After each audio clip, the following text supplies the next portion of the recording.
I don't know if I'm going to actually tell anybody this. No, actually, I know I won't, because it's a little too crazy sounding for me. Personally, for me, I think it's a little too crazy sounding also, but it wasn't. It was just also another thing that I didn't just think of, that I was ended up being told in a highly synchronistic fashion, so that it was very hard to ignore. This could be real. So what was that, maybe? Well, I remember numerology and all kinds of things, and I'm a type 5. Now I can say I know I was Friedrich Nietzsche, because if you look at that guy's life and you look at me, you think, oh, they completely act almost the same. They act totally nuts. They know it, and they actually say it, and they talk in a completely tangential fashion because they both have the same similar kind of disease, which I'm going to cure. Will to frickin' power. But you see, at the same time, when I would hear as a kid, hear someone say Nietzsche and like be like this, I wouldn't know the real way to say it. I just knew that whatever they were saying was wrong, and think, and there would be the thought, don't say my name wrong. But then I would think, what am I even thinking of? That doesn't make any sense. How, why, and it would just be that particular name. But then the other particular name that would always stand out would be Socrates. And I know now, okay, I've had more than one life as a prominent philosopher of some type. And I took my shower.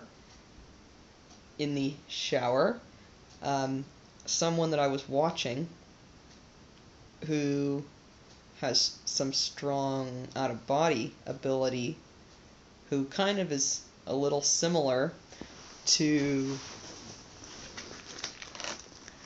this girl here, a little bit without the slants in eyes, actually said, hey, I saw you watched me. Look, I want you to know I'm not evil. I'm not on that side. They tried to do that to me, but I'm not evil. And did you remember I told you about healing the water? About how one of my jobs is to heal the water? Well, yeah, there is a lot of stuff in your water. And then suddenly it was like she did something that something snapped on, where I could see the water in my mind, more not so much with my eyes, but with my mind, and I could see a blackness, like a black sludge, polluting the water, and that was actually the main problem, not specific chemicals that you could filter out, but that it was as if even if you filtered out the chemicals, that wouldn't completely fix the problem, that it was this black sludge in the water that was the big problem. And I said, oh my gosh, is that why this water was like doing that to me before? And she said, yeah, that's why every time before you'd try and get in the bath and your skin would really start to burn off you. That's what it is. And now it's the same. The water's not any different. It's just that you are different. You became more evolved so that you could handle it more. But we have to fix your water.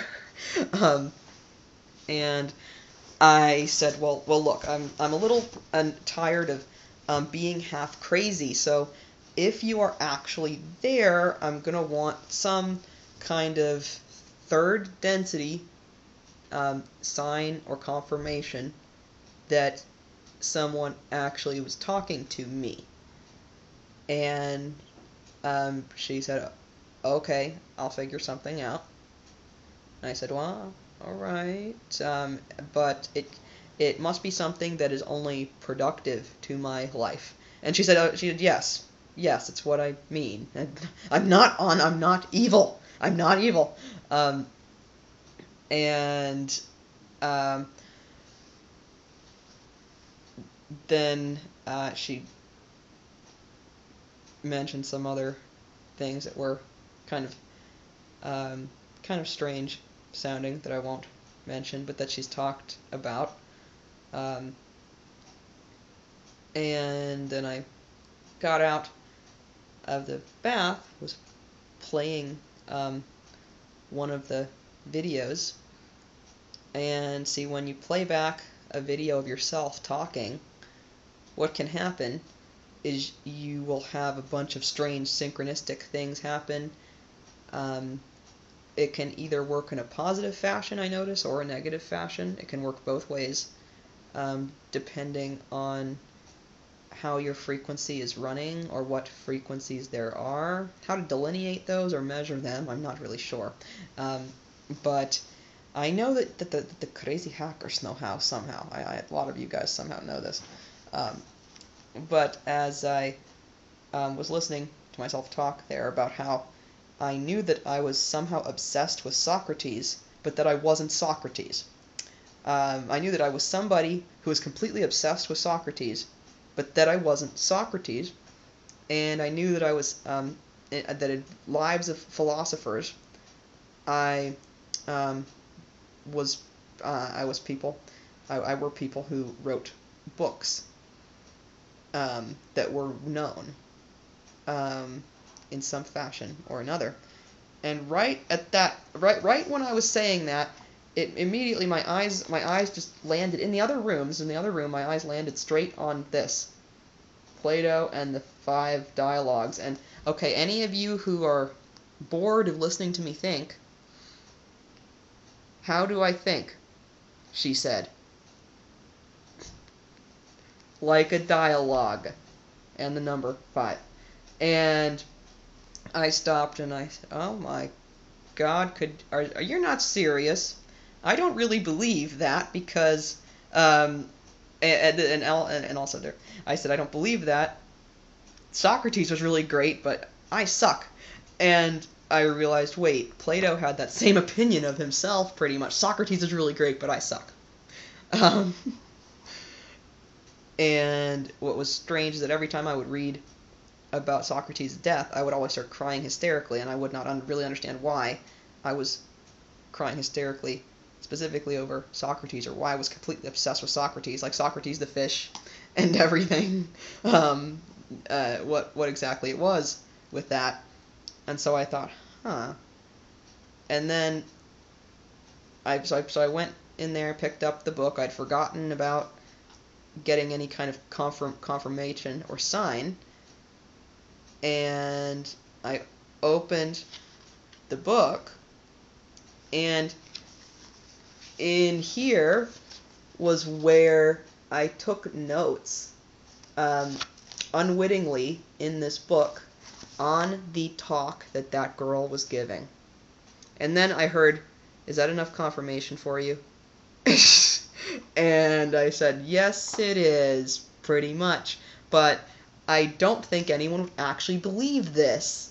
At least I can say, hey, he was a fascist or something when he got older. People might believe me then, because he became kind of like a fascist, and people don't seem to like me. But everybody likes Plato, and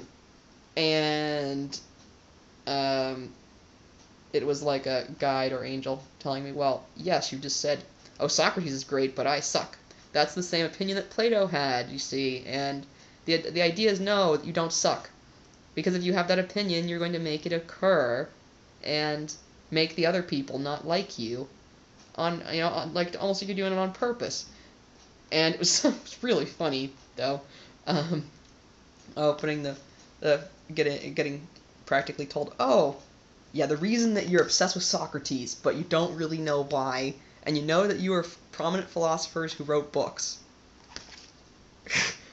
and you think like a dialogue, she said.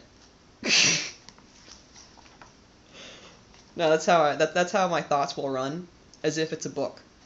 And I've never known why. It's always been that way. Always been that way since I was a kid. I never knew why. I thought like some kind of running commentary of a book.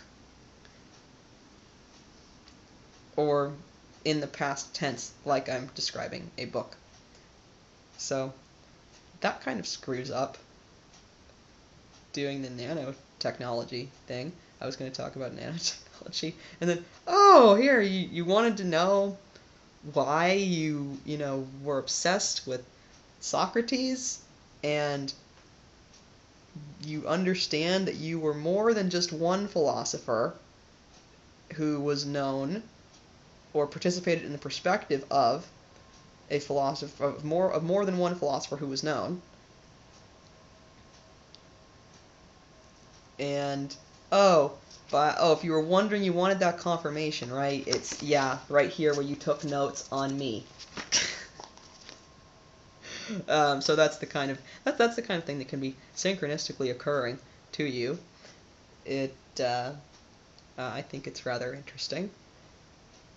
At least if I could figure out if I had a perspective with Plato, that would explain why I am obsessed with Socrates. Plato was totally obsessed with Socrates, and the reason that I liked Plato, I didn't actually really like Plato that much.